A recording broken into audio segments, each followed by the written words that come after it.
President of the Republic of Finland, to give his remarks to the media. Mr. Prime Minister, Excellencies, ladies and gentlemen, namaskar, terve, as you said. Thank you very much for your kind words. Also, thank you for the warm hospitality that you have shown us here. I have to say that I salute your diplomatic skills when you say that we stand here as two big democracies. There is one big and one slightly smaller, but I think the key message is that we share values. I would also like to congratulate you for your leadership. My last visit to India was actually in 2013 in my capacity as Minister of Trade. And the change that I just see on the streets of New Delhi and that I will most probably see in Mumbai in a couple of days is palpable. This is an economic miracle that we're witnessing, and I wish you all the best. Thank you also for welcoming me. I arrived yesterday in the middle of Holi, which was lovely to see. I was able to escape some of the color attacks that were coming at me, but it was a great experience as such.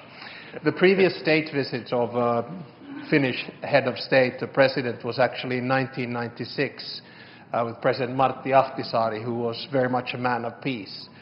He won the Nobel Prize of Peace in 2008 and was a great respected leader.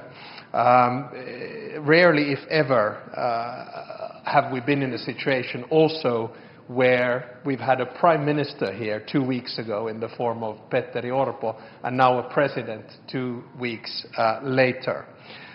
India obviously is one of the world's largest and most influential countries and the world's largest democracy. And as we have seen, you are now a key strategic partner for Europe.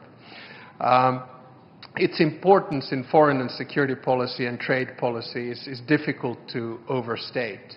You are one of the fastest growing economies in the world. That we can witness here every day. And what I really respect about your foreign policy is that you've never been under illusions. You've always based your foreign policy on a pragmatic and realistic worldview.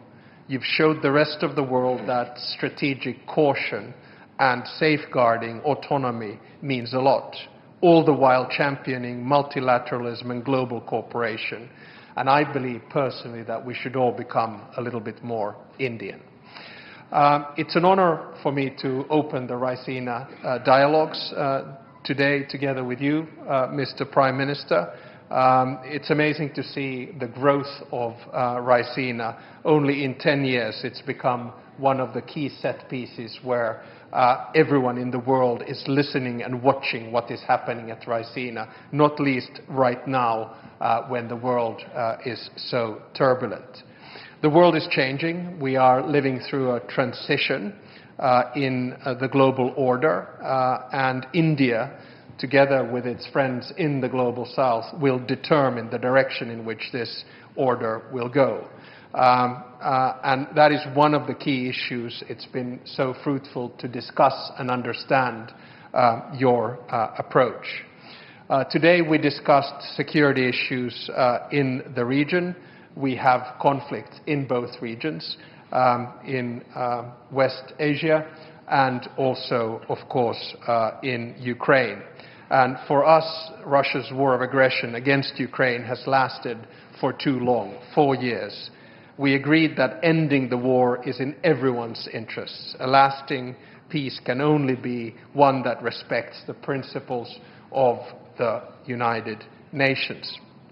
Today, in my speech at Raisina, I will once again call for a change in the multilateral system where the division of labor and power would reflect today's world, and therefore I think a seat in the UN Security Council for India is of utmost importance.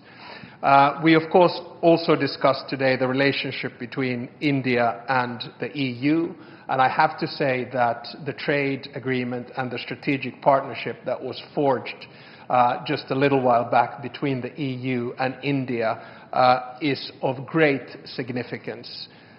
When the world is in transition, the United States, Russia, China, and many others, the fact that we can have a values and interest-based partnership between the European Union and India is very important. Now, of course, we're also strengthening the relationship between Finland and India. As you just mentioned, we're deepening our dialogue in many sectors, and our goal is to at least double our trade. A good beginning is the fact that we have 20 Finnish companies here who are traveling with me from a wide range of industries, from technology to quantum, to satellites, to networks, to food, and to green tech, which you mentioned. Our dialogue is further strengthened by the fact that we have a very strong Indian community in Finland. I know these numbers don't sound big to you, but for us they are. There are over 20,000 Indians that reside in the capital region of Helsinki and actually in Espoo. A gentle reminder, Finland has a population of 5.6 million, which is a little bit like a suburb in New Delhi. So you have to understand that for us figures are of a different scale. Our Indian friends are a very valued member of our society and contribute significantly to our economy and culture. And it's good to also have the Mayor of Espoo here with us today. Finally, I would like to thank you, Mr. Prime Minister, for our excellent discussion. Anytime you have allotted a short amount for a one-to-one discussion and you run over it extensively, you know that the discussion has to be good, and we really enjoyed that. So sorry to the delegations that we were so late, and thank you once again for your warm hospitality for this state visit. I really appreciate it. Thank you, sir. With that, ladies and gentlemen, we come to the end of this session. Thank you for your presence.